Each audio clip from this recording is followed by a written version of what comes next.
So get a lot of licenses and then see all the opportunities out there and just go after them. Welcome to Startup Physicians. Please like and follow our show to join our community of physicians who are reimagining healthcare delivery. Hi, everyone. Welcome back to Startup Physicians. This is your host, Dr. Alison Curfman, and I'm excited to be joined today by Dr. Takashi Nakamura. Hi, Takashi. Thanks for joining me. Hey, Allison. Thanks for having me. Well, I know that your story and the resources that you provide for physicians are going to be very interesting to the people listening. So Takashi is an emergency physician and has started an incredible company called All In Remote. It's a physician-focused business that he can tell us all about. But before we get into that, I know you have some other experience in startups. So Takashi, do you mind just taking us back to your training and your clinical training and how you got into startups in the first space? Yeah, for sure. So yeah, like you said, I'm an emergency physician by specialty, and I got into telemedicine really almost, I would say, by accident a little bit, because I just really wanted it as a side gig. But I was working at a level 1 trauma center pretty much full time. And when my older daughter turned 5, she started doing some activities at school, like hula. I'm in Hawaii, so hula is a big thing, right? So she started doing hula and all these other types of practices and got into sports, got into golf. And I wanted to be more available for my daughter. And so in the ER, the only way I could kind of manipulate my schedule was to start working night shifts. So I started working night shifts so I could be more available during the days. And then I wanted to work a little bit less in the ER so I could be more present for my daughter, my son, who's younger, and my wife. So I started looking into telemedicine as another form of income, I'd say. And so what year do you think that was? This was in 2020. This was in 2020, just before the pandemic, actually. I started getting licensed up a little bit to see if I can do some urgent care type of consults. I knew urgent care was kind of big in telemedicine at that time. So as a side gig, really, I got licensed in 5 states, and I started doing some telemedicine consultations on the side. And that allowed me to give away like 1 to 3 shifts a month so I could be more present with my family. So that's how I started in telemedicine, really. And from there, that's when I kind of, looked into it a little bit more, looked into things outside of urgent care and primary care medicine in the digital health space. And being in Hawaii, one company offered to pay for a lot of my licenses. In fact, all the licenses. So they paid for 50 states and DC. So I was licensed nationally at this time. And this is when... And were you working full-time for that company at that time, or? I was working just part-time, per diem, because I still had my ER brick and mortar full-time gig. And I was still working there, 8 to 12 shifts a month at that time. That's incredible that they paid for all those licenses. They did. Well, the reason for that was I was doing their night shift. So in the evening in Hawaii, it's overnights in the mainland. So they needed just a doctor to stay on, or a few doctors to stay on throughout the night to take care of the country, doing primary care and urgent care. And so they paid for all my licenses then. Yeah. That's interesting. Yeah. Very cool.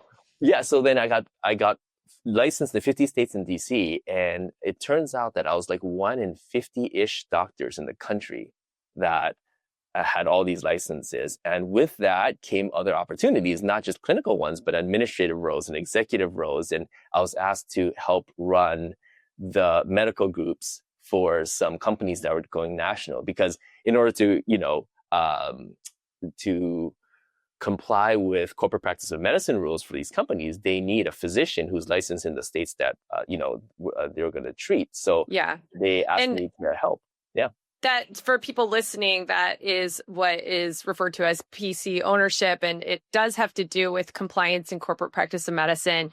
My experience with that was when we started Imagine, we didn't know what state we were going to launch in because we were talking to payers in a lot of states. So we actually needed to start a medical group in a lot of different states and enroll that medical group in Medicaid, which is a multi-month process.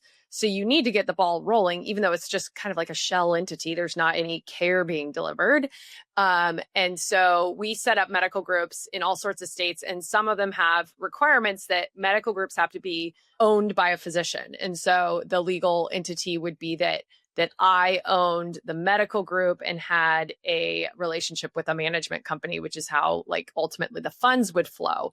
But for compliance reasons and to get it started, we had to start medical groups in a lot of different states. So I was the owner of all these like, non-functioning medical groups. But I say that because, as a fledgling startup that's hoping to get their first contract, doesn't know what state it's going to be in, you got to be prepared from all directions, because you never know from your business development side of things what opportunity is going to really start firing up pretty quickly. And we wanted to be able to say, we have a medical group and we're ready to go in your state when we're trying to sell to payers. So I can imagine that all of a sudden, for all these companies that are trying to do multi-state expansion, having a relationship with a doctor like you who could help oversee that and allow them to stay compliant and also to get kind of the groundwork laid for some of their expansion projects. I wanted to just describe that for a minute, because some people might not be familiar with it. Yeah, and I think most people are not familiar with it, and so it was a really interesting experience for me. And as you know, there's no playbook on how to be a good medical group owner or PC owner or a CEO or a chief medical officer. Like, we don't know those things. I was just an average ER doctor doing clinical work. And so to be thrust into these roles, to have to learn the nuances, the legal and the compliance factors with every single state, right? And the first company that I was offered this ownership and role on was a company that got this huge employer contract, and they were going to expand state by state by state. So having to incorporate, we actually incorporated in every single state, and we didn't know how to foreign qualify our business into different states at that time. So it was a hot mess, but it was a big learning experience. And to be able to learn how to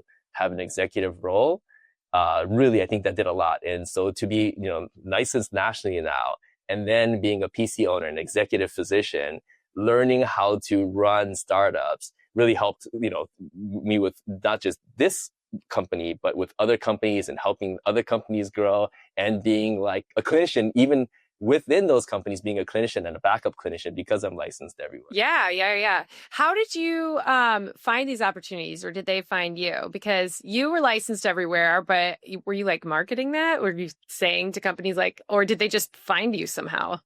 Yeah, not at all. I think because there were only so few of us that were licensed nationally, and there weren't many companies that wanted to go national right away at a time. Most companies would take it few states at a time, if anything, right? Yeah. So there were only some big companies that were looking for national kind of just movements, right? So because there were only a few of us, the attorneys all knew us by name, and I got to know a lot of people in the field, and that really helped. So a lot of jobs came my way. So I was very fortunate.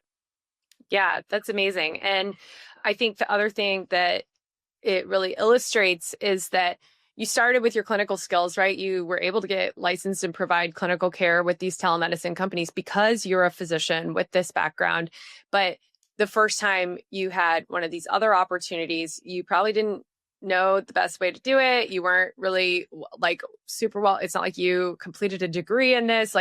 You weren't super well prepared to be an administrative person at a startup, but you learned. That's what I like to focus on for people, is that as doctors, we like to have trained in something for 20 years before we start doing it. But we are actually really good at learning things. And I think that that's so much of the startup mentality, is that, you know what you know, and and that's an ER thing too, right? You know what you know what you don't know, and what you need to call a consult for. But I think that as you learned, it then probably opened up just hundreds of other opportunities, because now you have this layered experience on top of your clinical skills. That's totally right. I like how you said that. We know what we know, we don't know what we don't know. But the fact that we go out there and learn, all of this is on the job training for us, because there's no playbook out there.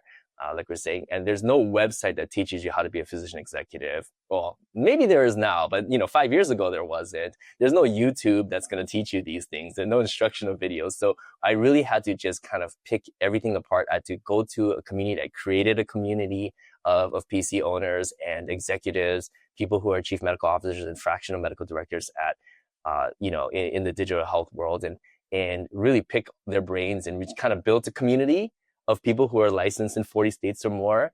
And really that got me through a lot. Yeah. And for me, I remember I would spend time with the other CMOs of my firm's other portfolio companies. Like, you got to be looking for other people that might be dealing with some of the same things as you. I spent a lot of time talking to the lawyers at the firm to make sure that I really they want us to be compliant. So they very much want to spend all the time they need to help train me and talk to me about, the things that I need to know. So I think that the information and the growth is there for people who want to take it. Yeah. And there's so many startups that are still growing and still starting up every week, or, there are multiple startups that are starting and growing every week, and they all need physician leadership. Right? They need, not just clinicians, but backup clinicians and advisors and people on a panel. They need physicians to help with compliance. And there's so much opportunity, but if you're not looking for it, you're not going to find it, right?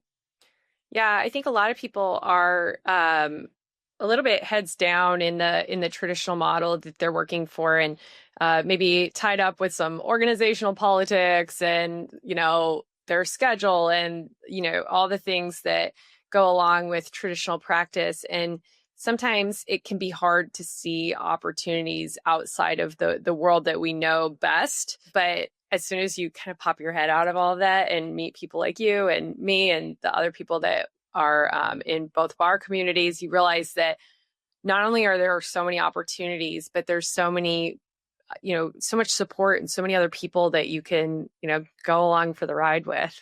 That's right. I remember when I saw you for the first time, you're presenting at Boniku's conference. And I was like, oh my gosh, Alison is me. I am Alison. And we're in the same community. We didn't know it, right? Because we were doing a lot of the same things. So that was a surprise. I was really excited. I was watching all of your presentation, and I was in the back corner. It was a ladies only conference, right? So like, being a guy, I couldn't go any further, closer to you, but we had a booth there. So you're in the back room. I was listening to you. I was thinking, oh my goodness, she gets it. Like, there aren't many doctors like us.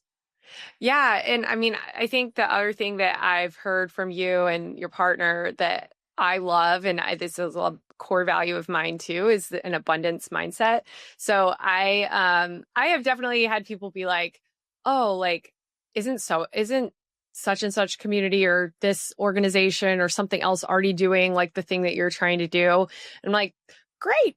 Like, let's both do it. Like, there's no shortage of opportunities. There's no shortage of people. There's no, like, you can have, so, and I felt the same way when when we first launched and we had like no competitors on the market. And my goal was really that, like, I wanted to build this business so that it could prove the model would work and that we would draw other competitors into the market. I was like, the more people taking care of complex kids, the more options complex kids will have. And, it's kind of a little backwards to be like, yeah, no, I want more, more competition, but I don't ever see anything as like competition. And I think that you and your partner are very much the same way. Like, otherwise, if you had a scarcity mentality, you'd be like, oh, well, I'm one of 50 people licensed in all the states. I want to keep my market share and my opportunities because I wouldn't want to get a bunch of other people licensed in 50 states because then they'll be my competition. But it's definitely not how you think. Yeah, not at all. Not at all. Totally right. And I think that it comes with just being in a good community of like-minded people with that abundance mindset, being with good people first. And I think for the most part, us physicians, we want to be good people, right? Like, so I think just being in this kind of community is great. And you're right. Like, it's like real estate. There's so many physicians doing real estate and other types of side gigs and other jobs. similarly, or even more so in this space, I think there's just an abundance of opportunity. There's just so much out there. You can't get rid of them quick enough, and so that's why you have your course, I have my course. And I think that many more people, there's going to be more of these, I think, in the future, just because there's just so much out there. And when people start really looking at these opportunities, there's going to be more interests. Yeah, for sure. And I think, what you and I do is we have similar backgrounds, but different approaches. So my vision is to try to help doctors position themselves as advisors for startups and for venture firms, and really understanding how their skills can be translated, which may have some of the same flavors of what you guys do. But I know you have a whole program where you take people through the whole process of getting 50 state licenses and understanding what sort of opportunities beyond just like being a PC owner, but like you said, even practicing clinically in these companies. And you can do it from anywhere, right? Like, I mean, I guess you have to be in the US if you're practicing clinically, but it just provides so much flexibility. And what sorts of things are you seeing from people that go through this route as far as their career design and happiness and all of that? Yeah, so that's exactly why we started the course, because when I met Sunir, he's my best friend, brother, and partner in the business. But we were doing clinical and non-clinical work, doing telemedicine. I convinced him to get licensed up even more than he was. I think he was in like the teens or maybe 20 licenses or something there. And so he eventually got licensed in 50 states in DC. And with him too, all these opportunities showed up. And so we did know the secret that we felt that nobody else knew, as physicians, that there's so much opportunity in telemedicine. So that's why we started the course. And what we did was, when we had our beta, we just attracted a lot of folks who wanted to fully leave their brick and mortar, So I feel like more than half of the people, even now, are those who are either on the brink of burnout, they are burned out, or they have other priorities, or they have different identities now. They want to be a mother, a father, a husband, a better husband or wife, and they enjoyed other things, and they don't want to just identify themselves as being a physician.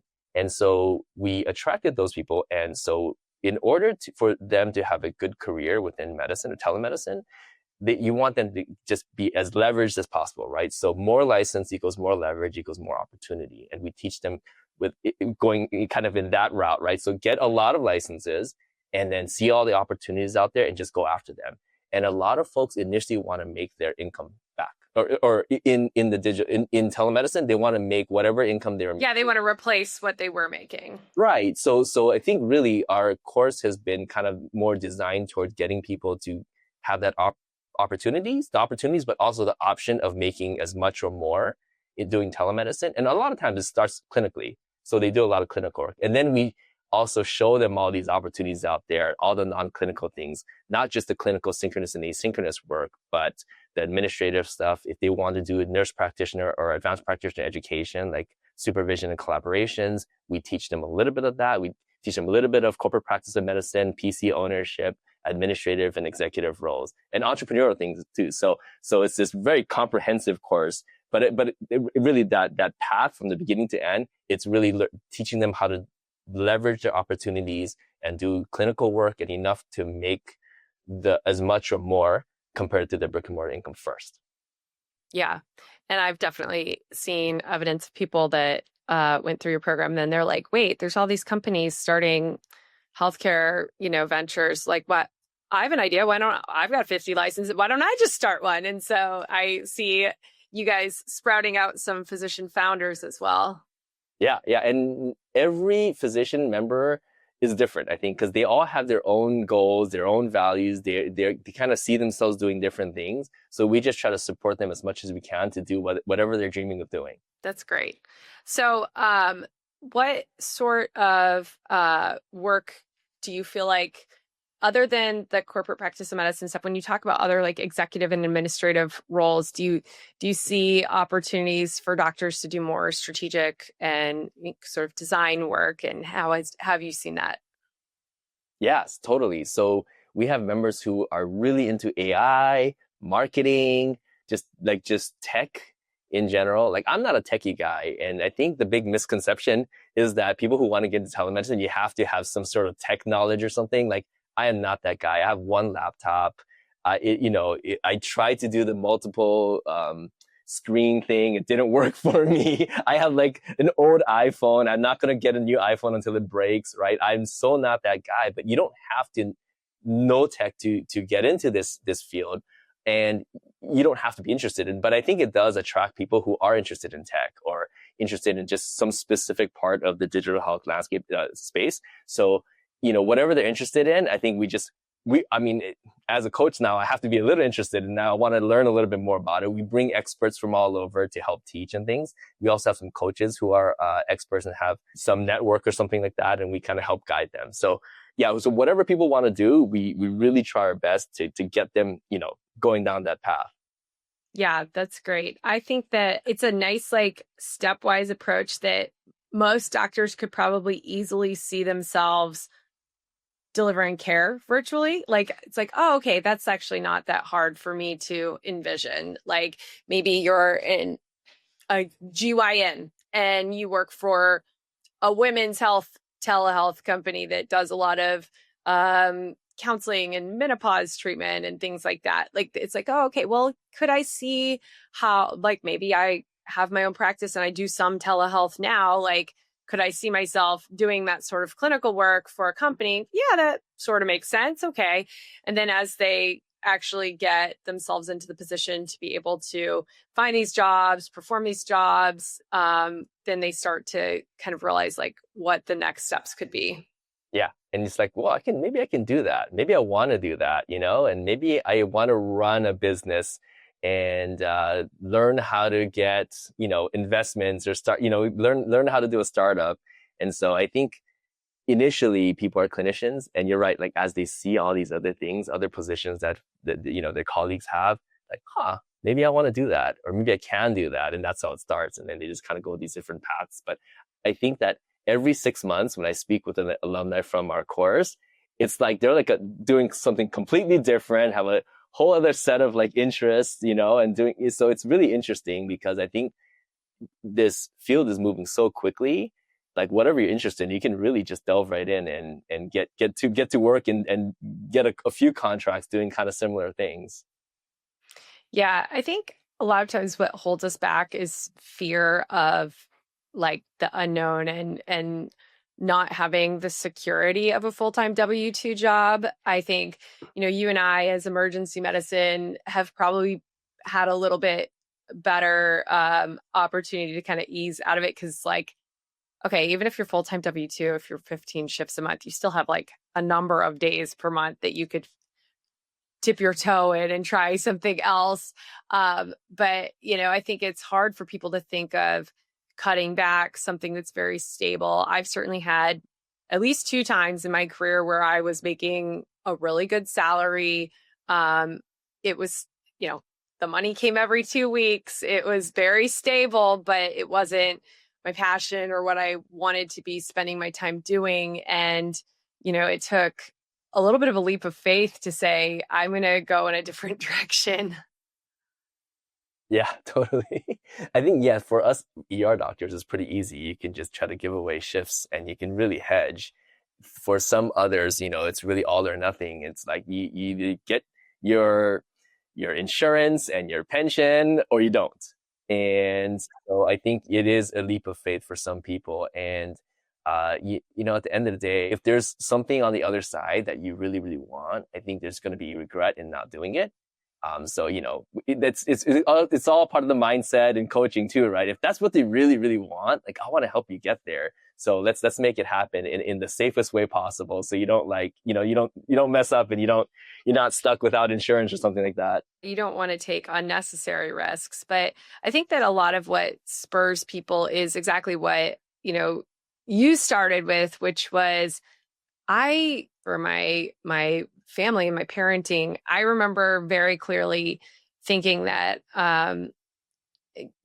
we will have reached the pinnacle of our careers someday when we both have Christmas off. Like that was like a big dream of mine. And the other one was that I will at some point in my life be able to sleep every night. Yeah. Like go to bed every night. Like that was like, wow, that'll be amazing. I'll probably be 65 by the time that happens, but like that'll be so cool when I get to sleep every night. And as time went on, I realized like, well, I could design a different career. I could, we haven't worked holidays in years. I do locums work and PRN work, but I don't work nights. I sleep every night. It's great. I feel like I'm rubbing it in because somebody out there is probably working night shifts right now, but it's like, I mean, there's options to design your career and design your life the way you want to. And some of the things that were my like big dreams long time ago seemed like very low bar. It's the best, like even now, like Thanksgiving and Christmas and major holidays, we have some of our members or alums saying, this is the first Thanksgiving I have had off in X amount of years and things like that. And it's crazy. Like if to have that as goals as a physician, it's just, wow, we weren't really reaching too high, but those are real goals. I know. I think we're accustomed and like, it's kind of ingrained in us that like, oh, you sacrifice everything for your job first and like patients come first, which it's true. We all went into this with a very service mindset, and I still take care of patients. It's still very important to me to take care of patients and use my clinical skills. But there are ways to do it on your own terms and to practice medicine on your own terms without leaving medicine. Like it doesn't mean you have to go quit being a doctor. There's other ways to be a doctor. Yeah, totally. And that's what we get people to see too, is like with telemedicine, a lot of it is 1099 and independent contract work. So yes, there are risks with that, but there's so many benefits of being able to do it that way. You can work when you want, how you want, where you want for the most part, and on your own terms really. And you're not stuck with like swiping in for us in the ER, right? Swiping in, swiping out, having set shifts, having to work 3 out of the 5 major holidays every single year. I think that was our rule. We had to work 3 out of the 5. We get to take 2 off, but we'd have to like, almost like a raffle, like vote for it. Yeah. So. Yeah. Well, I think this has been such a great conversation. I'm sure it has been inspiring to people who are listening and recognizing even more of the opportunities that might be available to them. For anyone that is interested in connecting with Takashi, he is on LinkedIn, so we'll put that in the show notes. And then your website it's allinremote.com, right? Yep. Now you can go there or airphysicianacademy.com. It'll lead you to the same place. And we do intro sessions to explain more about how our elite course is. And it's a 6-month course. It is very, very comprehensive. But there's a lot of guidance and several coaches that help you really gain the type of freedoms that we have, but also to just help explore, things in telemedicine and whatever you want to do in it, we help you get there. That's very cool. Well, do you have any last pieces of advice for people that might be considering a career change? Oh, just hang out with like-minded people. Be close to people that are doing what you want to do. Just be in a positive space, and I think that it's just it'll take you places. That's amazing. Well, thank you again for your time, and thank you all for listening. All right. Thank you for listening to Startup Physicians. Don't forget to like, follow, and share.